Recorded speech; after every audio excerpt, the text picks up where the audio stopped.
Hey, what's up? I gotta tell you, it feels good to be back. Feels good to be back in the saddle, back in the trenches, back at a desk and in a chair. Such a rush getting to sit down on one of these bad boys again. Yeah, I haven't posted in a while. The main reason, honestly, was just that I felt like a little drained and exhausted creatively. I didn't want to force myself to make something that I wouldn't be proud of. And the other reason people can debate if it's more important or not was that I was in Europe for the last 3 months living out of a backpack. So that was for sure an obstacle. Yeah, I went out, I saw the world, I got cultured as fuck. But now I'm back. I couldn't be coming back at a better time too. It's the Christmas season. Everybody loves Christmas, right? I definitely do. Especially flying back from Lisbon, Portugal to be in rural Northern Ontario, Canada. The climates are so similar. It's awesome. But no, I love spending Christmas here with my family. We have a lot of traditions at our house for Christmas. Probably too many for a house where the siblings' age range is 24 to 32. This includes the house getting lit up so bright it would make Stevie Wonder squint. But it also includes our annual watching of the Rugrats Christmas special. Now, this is a tradition that started when we were very young and has simply refused to die. The amount of jokes we've been able to beat out of this thing for the better part of the last 20 years is nothing short of remarkable. So today I'm going to take you through season 2, episode 14 of Rugrats, called The Santa Experience, and show you what makes this Christmas special just so goddamn special.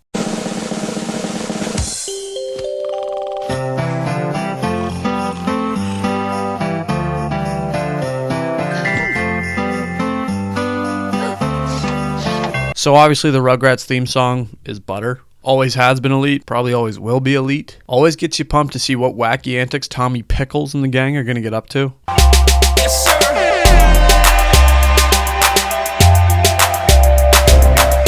Fuck yeah, let's go. Let's watch this bitch. So it starts off and the kids are at a department store to meet a department store Santa. Then Angelica storms through the front of the line because she's just a complete bitch. Next to see Santa. Me!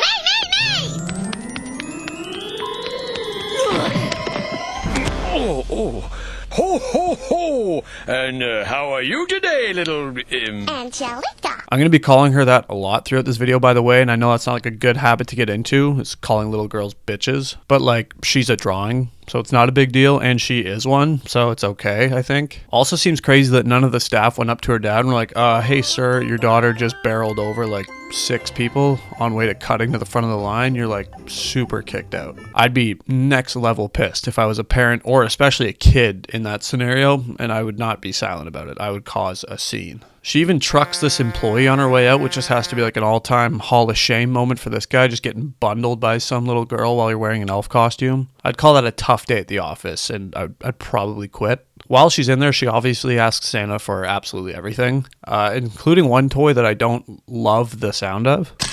I want a luxurious hair Cynthia doll. Of course you do. And if you're a good little girl, A Teenage Nuclear Fusion Squad video game. Well, a Rocco Mr. X exploding smash-up doll. A Beverly Hills Cynthia lunchbox. A pony. And a 9/11 emergency surgical kit with working stethoscope. I'm sorry, what was the name of that toy, Angelica? And more importantly, why the fuck do you want one? 9/11 emergency kit with a stethoscope? Seems like a crazy specific toy name and just not good mostly. Anyway, she eventually gets pissed when Santa doesn't already know what she wants for Christmas, and she rips his beard off and reveals that he's fake. I don't know if Santa... Hold on. If you're really Santa, how come you don't know this stuff already? Well, Hey, wait a minute. You're not the real Santa Claus. You're a phony! Hey! Her parents are all upset that discovering Santa could traumatize her, so they discuss it with the other parents, and what comes of it is probably the funniest line ever written for a cartoon, and I'm not even exaggerating. This is Chucky's dad's response to Angelica's dad's concerns.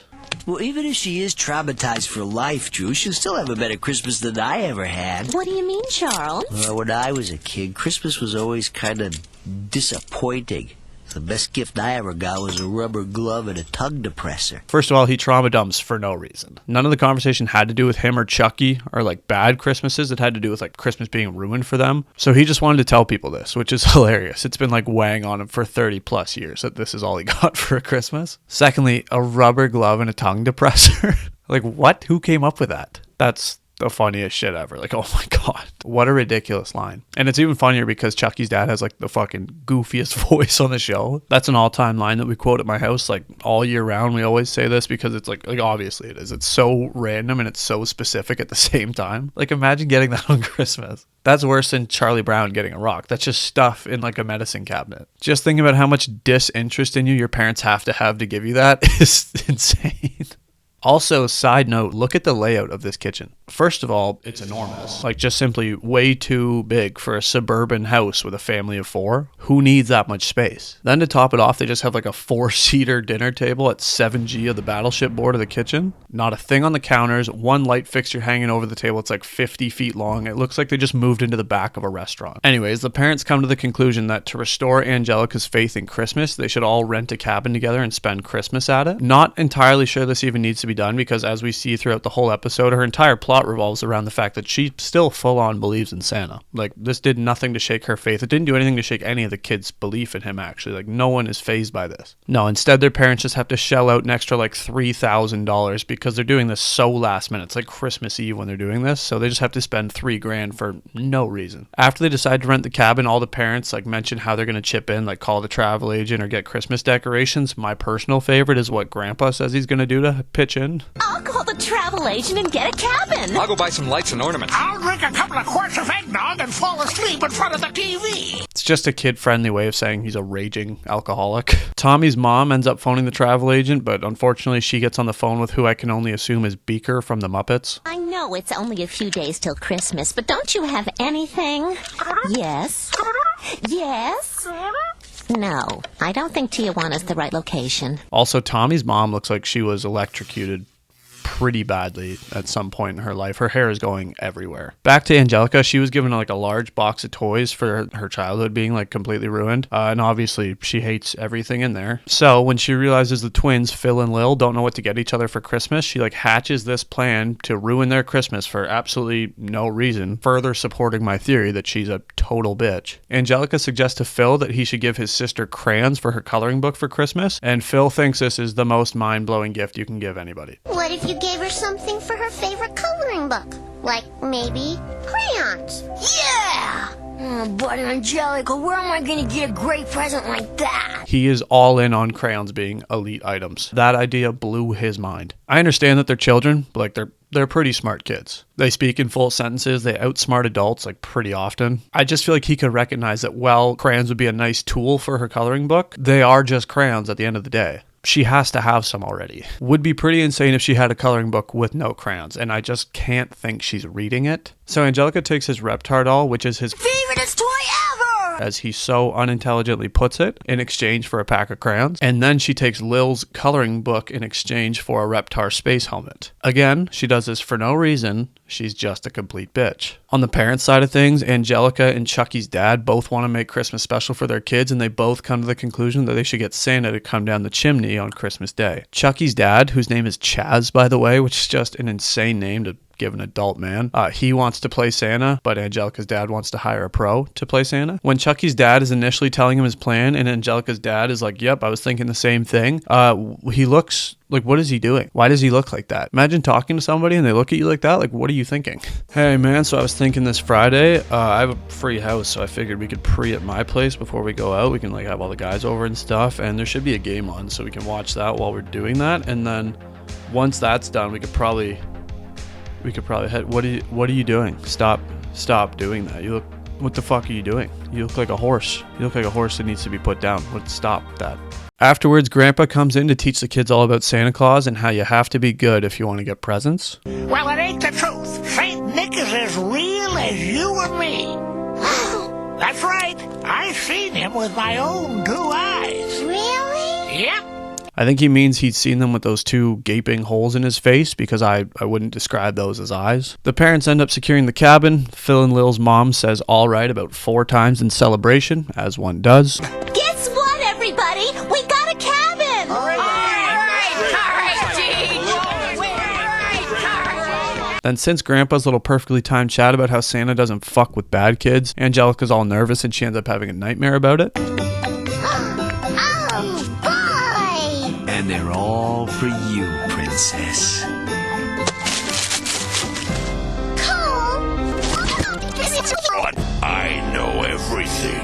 Phil got a new Reptar doll. Lil got a new coloring book. And what did you get? I know it's a dream, but isn't her dad like in the room during this dream? He's just watching Santa do this, like, yep, good. Good. Dump a bag of coal on my daughter. That's good. That ought to teach her. In the morning, they all head to the cabin and they take maybe the most dangerous road I've ever seen at top speed with a car full of infant children. I also refuse to believe that they fit everybody in that one vehicle. There are 9 adults, one of them being Phil and Lil's dad with the purple hair, who has just opted not to speak this Christmas. The only time he opens his mouth is to sing Christmas carols. Other than that, he just isn't interested. It's carols or it's nothing for this guy, and I kind of respect the hell out of it. It's probably his kid's first Christmas, and that's just the route he's opted to take, is just not speaking unless he's singing carols. Like, this guy cares about Christmas carols. So there's 9 adults, 5 kids, at least 4 of them would need car seats, a dog, and presents.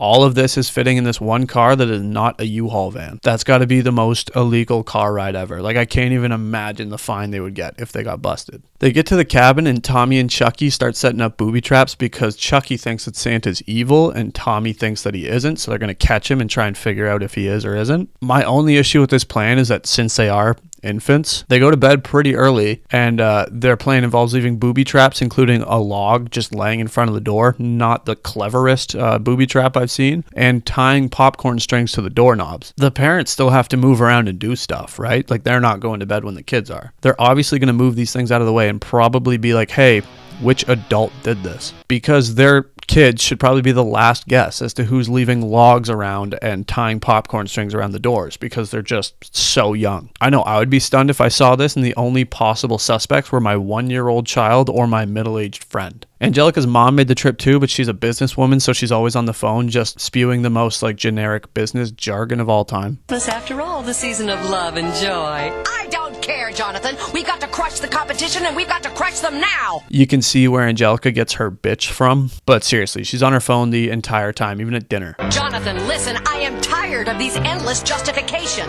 To remove paragraph 3 and replace it with a Santa Claus. I mean a sanity clause.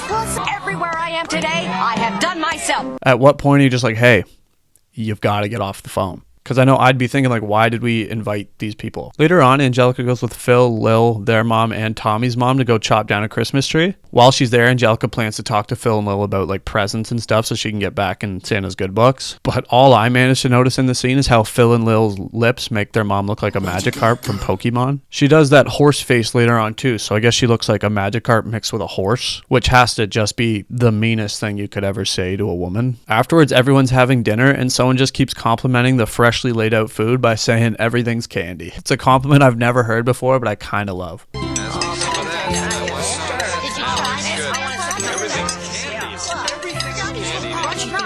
That's great. Like, I've heard everything's gravy instead of saying everything's good. Nope, everything's candy. Hey man, I heard you attacked someone in prison and it got a little out of hand. Yeah, I did, but it's fine. It's candy. Everything's candy. Well, they said they're going to be adding another 5 years onto your sentence, so no, I don't really think it is candy. No, it's all good. It's all candy. Everything's candy. Everything is candy.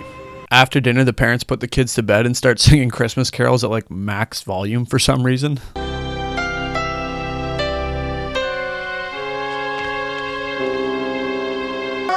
The Lord has come. Let earth receive her King. Listen. All right, the kids are tired. Let's get them all to bed. We got a big day tomorrow. And then let's go to the living room and start screaming carols. Meanwhile, Tommy and Chucky are in their cribs getting ready to catch Santa, but everyone's like so tired because they're babies and they just keep falling asleep. And this part, I actually laughed out loud rewatching it. Chucky must stay awake. Must. Chucky! What is it? Is Santa here? It probably isn't that funny to anybody else. Might not be funny at all to anybody else, but we say this all the time at my house, and all I think of when I watch this is my brother saying, like, must stay awake. Must. And it fucking kills me. That's fun though, when I tell you guys something that I think is funny based on like personal experience and context that you don't have. That's good video making. Then, in one of the crazier moves, Chucky's dad, Chaz, decides that now is the time to dress as Santa and come down the chimney. And that just seems insane to me. The whole point of this plan is for the kids to see him, and they quite literally just put them to bed. It's still Christmas Eve. Were you just going to let them sleep for like 15 minutes, or was the plan to just hang out in the chimney all night long? There's just so many holes in this plan, excluding the fact that he has red hair and is like 200 pounds too skinny to be playing Santa. Meanwhile, Angelica's still stressing that night about getting on Santa's good list, so she talks to her doll that she has absolutely kicked the shit out of. Look at this thing. It looks like a POW. Just sign one of her being psychotic. But she talks to it about how she tried to be good. I tried to be good, Cynthia. I really tried. And like when?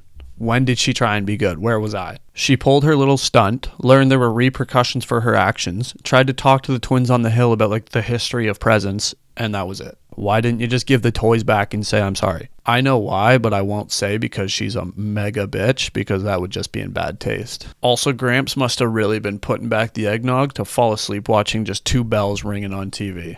I love when me and the boys just get hammered, throw a couple bells on the TV, kicks the night to 11 at turbo speed.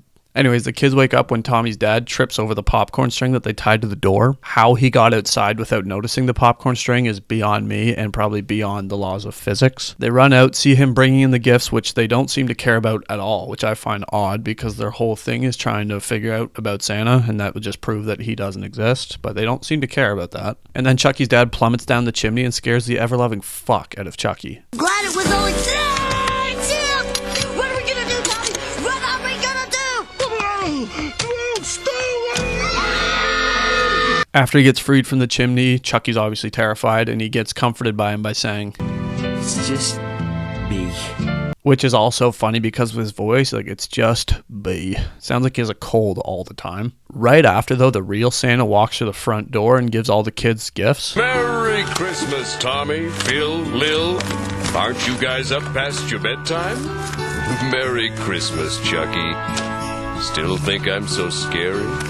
The parents aren't rattled like I would think they would be, but I'm assuming that's because they think it's the pro that Angelica's dad hired. But I feel like the parents should still be a little weirded out that this guy just wheeled into the cabin, addressed all the kids by name, and then gave them all the gifts that they wanted for Christmas. Like, do they think Angelica's dad sent this guy money to buy the gifts too? Because that would just be an absurd service to offer. Also, I'm just completely assuming that Angelica's dad told them about it. There's no scene where he actually addresses it to any of the parents other than Chaz. And he actually whispers about it on the phone to the guy. It's a Santa experience?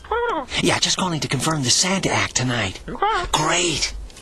So, like, I don't think they do know about it. So, yeah, the parents should be like, hey, who the fuck are you? Why do you know my kid's name? Get out of here now. And there's one thing I hate about Santa. It's what he says to Angelica. I didn't get a lump of coal. You know, sometimes trying to be good is as important as being good in the first place. She didn't try to be good. She tried to cover her own ass for personal reasons to benefit her. That's not what good is, Santa, you fraud. I get that he's got a lot on his plate. He's a busy guy. I just feel like that's like a major oversight on his part. She should be getting buried in coal. In the end, Angelica gives the twins back their toys as gifts. Merry Christmas. My Reptar doll! My coloring book. Angelica. Hell, baby germs. And like, why the fuck are they saying thank you to her? You guys own these items like yesterday. Should be like, hey, what was that all about? Like, what's your deal? Why did you do that? Then her dad gets a call from the Santa he hired who says he can't make it. Actually, a pretty funny scene. Mr. Pickles, this is Barney Stevenson, the Santa Experience. I'm calling from my car phone. You see, my car skidded off the road, and I'm not going to be able to make it tonight to do the Santa thing.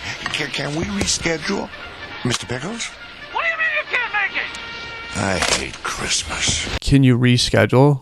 Buddy, it's Christmas. Like, no, we can't. So that's the Rugrats Christmas special. Do I feel good about poking logical holes in a children's cartoon?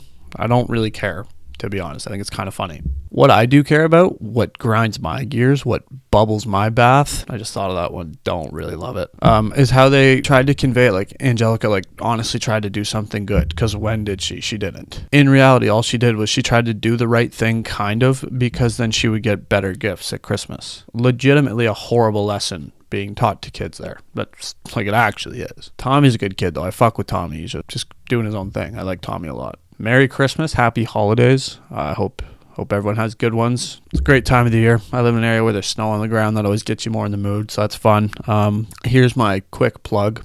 Yeah, so finally finished that statue that you asked me to work on. Took like 3 years, but finally done. So yeah, here it is. What do you think?